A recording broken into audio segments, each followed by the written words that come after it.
Salam. Бұл сабағыбызда айнектерді қойғанды үйренеміз. Окна.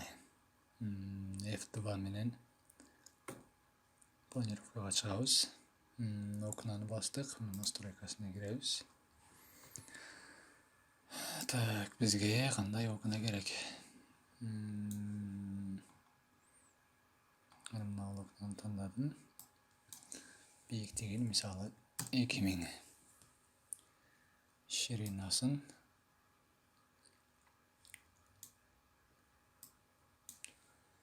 1000 алып тұрайын азырча.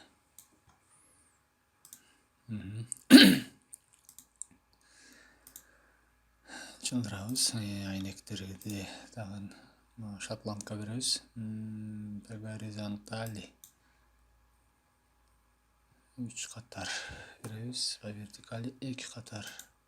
Экинчи жагына дагы ушундай кылабыз. Вертикали, горизонтали 3 катар.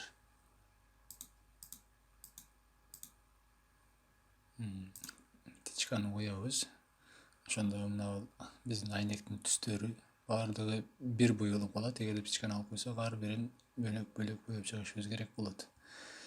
Же болбосо баарын башка түскө боебуз келсе, тичканы алып, бул коробка внутри, коробка снаружи дегендер да ар башка түскө боюшубуз мүмкүн. Бирок бизге азыр бир эле түстө болгону керек. Басабыз горизонтальный. Остекление. Остекление мага стекло голубое. Мынаны бассак, мына айнектердин ар кандай орун алышы бар. Бизге 5/4 ортараак орун алганы керек. Ошону койсок, биздин айнегибиз кооз көрүнөт. Окей. Бирөөнү коюп көрдүк. Карайынчы. Биз экинчи этажга коюп алыпбыз. Копировать.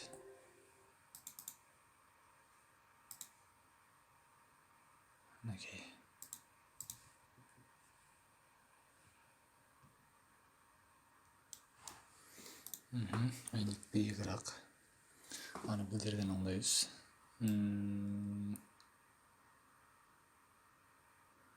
Мисалы, подоконник канча болуш керек? Ошол жерден беребиз, бирок биз азыр мына жерден регелге такап туруп, перекрытияга такап туруп, ылдыйга мисалы 400 түшүрсөк, мынакей. Нормально, бирок мына ошондо биздин подоконник 60 сантиметрден кийин атат. Бирок мага мына айнек жаккан жок, ошондуктан муну өзгөртөбүз. Мына айнек өзгөртүлгөндө ширина 1000, высота 2000. Кайрыны киребиз, муну тандайбыз. Горизонтали 3 катар, вертикали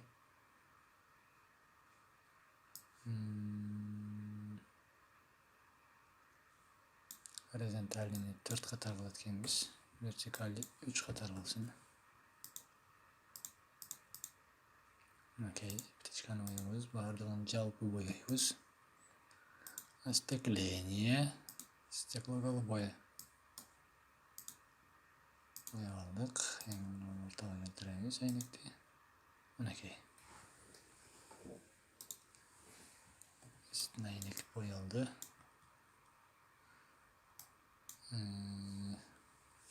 Ал эми эшикти дагы ошого карап түздөп койсок болот.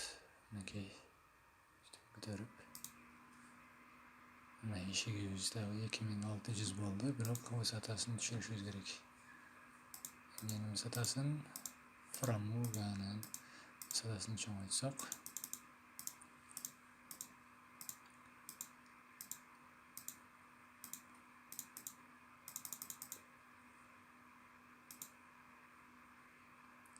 Бизде мынаны Ошонда 200 сантиметр koysak 500 болот форма koyabız. Себеби эшик азыр 230 болуп кетти. Бизге 210 болсо стандарт болот. Мынакей эми 210 алды эшигибиз. Айнектин эшиктин үстү дагы айнектин үстү менен бирдей болуп кооз көрүнүп калды. Ал эми айнектин четине наличник бергенди унутуппуз. Мынакей снаружи берсек жетишет.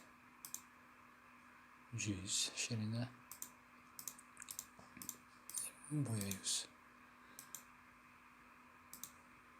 Орех горизонтальный. Жок.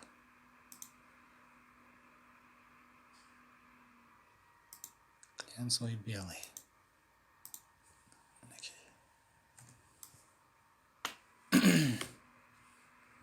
Эми муну альт менен басып туруп shift'ten basıp kopya alabız.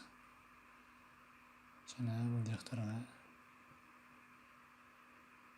коюп чыгабыз. Эки жолдон басабыз. Бир жолу басып, сыртка же ички сыртка коебуз. Мындай. Жана мындай. Артка айнектерге дагы коюп чыгабыз.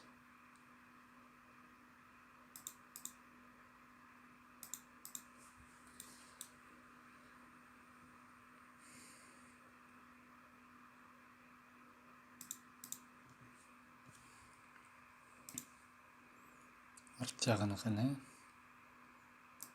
ширинасын 1,5 алып койсок деле боло берет.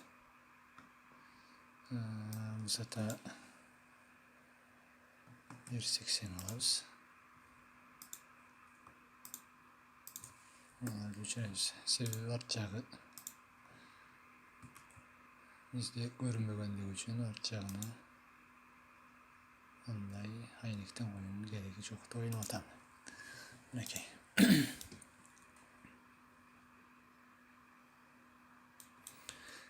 Биздин айнектер даяр. Бирөөнү калды. Ал жерде лестница болот бизде. Мынакей бул жерге бир айнек коебуз.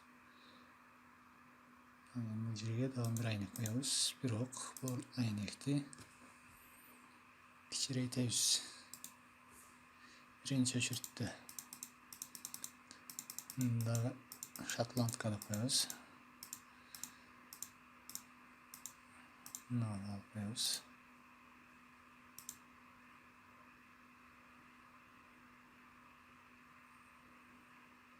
Раскладкасын. Так.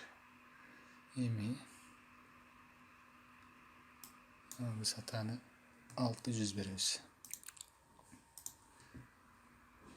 Мынакей.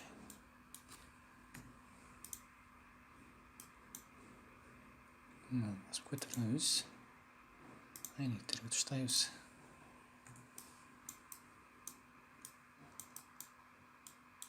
Мынакей.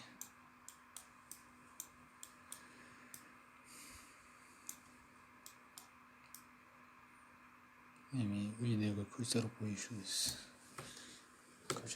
керек. Бизде үстүңкү менен астыңкы дубалдарыбыз окшош болгондуктан үстүңкү дубалдарды өчүрүп, астыңкы стенаны көчүрүп коебуз.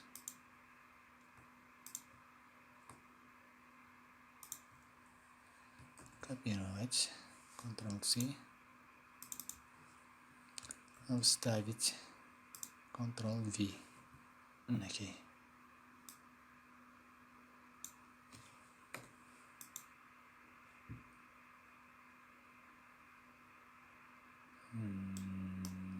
Кетир.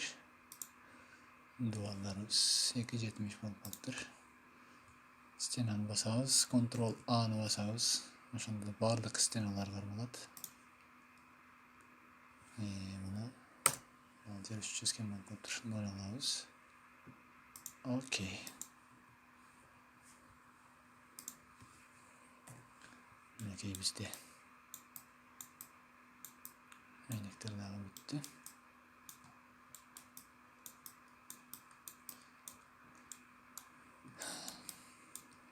Подписаться кылууну унутпаңыздар жана лайк басууну дагы унутпаңыздар. Кийинки сабакта көрүшкөнчө.